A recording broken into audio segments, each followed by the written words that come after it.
बहुत दूर एक जमीन के अंदर एक बहुत बड़ा जंगल था। यह जंगल पेड़ों से इतना घना था कि सूरज की रोशनी को जमीन पर पहुंचने के लिए लुका छिपी खेलनी पड़ती थी। लंबे लंबे पेड़ सिपाहियों की तरह खड़े थे। उनकी पत्तियां दिन भर हवा से राज की बातें करती थीं। हवा गीली मिट्टी और रंगीन फूलों की मीठी खुशबू से भरी थी। बंदर ऊंची डालियों से चहचहाते थे और रंगीन पक्षी अपने खुशी के गीत गाते थे। ये जीवन से भरी एक दुनिया थी, एक जादुई जगह जहां हर पत्ती और हर जीव की एक कहानी थी सुनाने के लिए। ये एक ऐसी जगह थी जहां हर कोने में एडवेंचर्स इंतजार कर रहे थे, उन लोगों के लिए जो उन्हें खोजने के लिए बहादुर थे। इस जादुई जंगल के ठीक सेंटर में एक विशाल बरगद का पेड़ खड़ा था।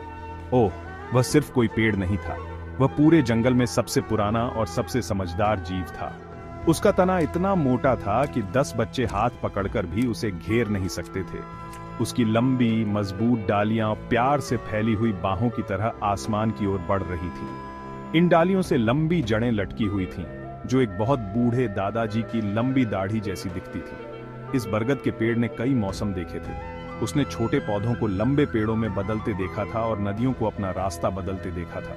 वह एक खामोश देखने वाला, कहानियों का रखवाला था। बरगद का पेड़ कई लोगों का घर था।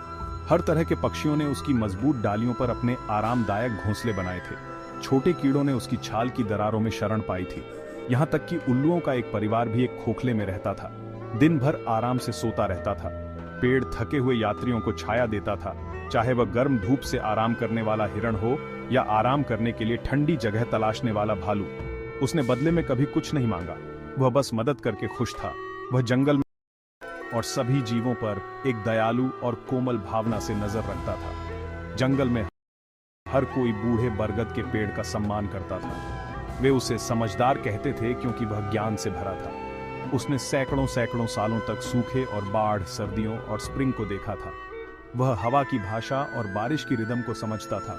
वह जानता था कि किस मौसम में कौन से फूल खिलेंगे और कब जुगनू नाचने के लिए बाहर आएंगे। दूसरे पेड़ अक्सर अपनी पत्तियों को सरसराहट करते थे, जैसे कि उससे सलाह मांग रहे हों। समझदार बरगद का पेड़ लंबा और शांत खड़ा रहता था, गहरे हरे जंगल में रहने वाले सभी लोगों के लिए ताकत और धैर्य का प्रतीक।